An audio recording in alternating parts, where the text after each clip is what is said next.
ये देश इसी बात के लिए जाना जाता है कि यहाँ अलग अलग भाषा है, अलग अलग कल्चर है, उसके बाद भी अनेकता में एकता है। इसी में दम है तो हमको महाराष्ट्र से निकाल के दिखाए। अगर मराठी नहीं बोलने पर मैं नहीं बोलता हूँ मराठी, मुझे निकाल के दिखाओ। किसी भी नेता को खुला चैलेंज देता हूँ कि अगर तुम्हारे अंदर दम है तो मैं मराठी नहीं बोलता हूँ, महाराष्ट्र से निकाल के दिखाओ मुझे, रहता हूँ वहीं। मुझे लगता है ये जो लोग भी करते हैं वो गंदी राजनीति है और ऐसा कहीं भी नहीं होना चाहिए, देश के किसी भी हिस्से में नहीं होना चाहिए।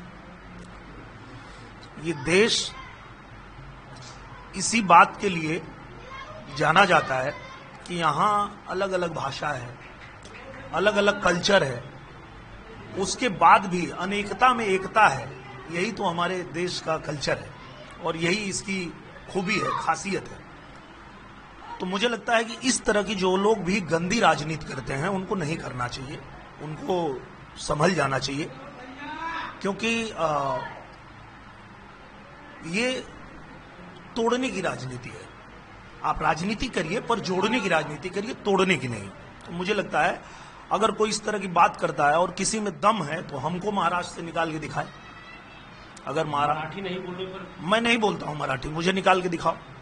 मैं किसी भी नेता को खुला चैलेंज देता हूँ कि अगर तुम्हारे अंदर दम है तो मैं मराठी नहीं बोलता हूँ, महाराष्ट्र से निकाल के दिखाओ मुझे, रहता हूँ वहीं। तो ये गंदी राजनीति नहीं करनी चाहिए, मेरा ये कहना है। नीतीश राणे ने कहा है कि सिर्फ हिंदुओं को टारगेट किया जा रहा है, गरीब हिंदुओं को, किसी मुसलमान को टारगेट नहीं किया जा रहा है। जैसे आमिर खान हिंदी मैंने कहा ना, इस तरह की ना गंदी राजनीति नहीं होनी चाहिए।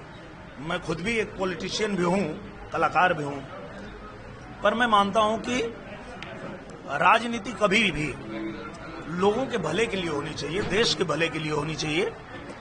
इस तरह की गंदी राजनीति नहीं महाराष्ट्र कहीं भी ये कंपल्सरी होना चाहिए। बिल्कुल नहीं, बिल्कुल नहीं। देखिए, अगर किसी की क्षमता है कि वो 1, 2, 3, 4, 5 भाषा सीख सकता है तो सीखे, क्योंकि मराठी बहुत अच्छी भाषा है, बहुत प्यारी भाषा है, भोजपुरी जैसे प्यारी भाषा है, गुजराती है, मराठी है, तेलुगु है, तमिल है, कन्नड़ है, सारी भाषाएं बहुत, सबकी अपनी खूबसूरती है। तो वो सबको सीखना चाहिए अगर क्षमता है तो, पर नहीं अगर सीख सकते तो कोई जरूरी नहीं, किसी को जबरी नहीं करना चाहिए।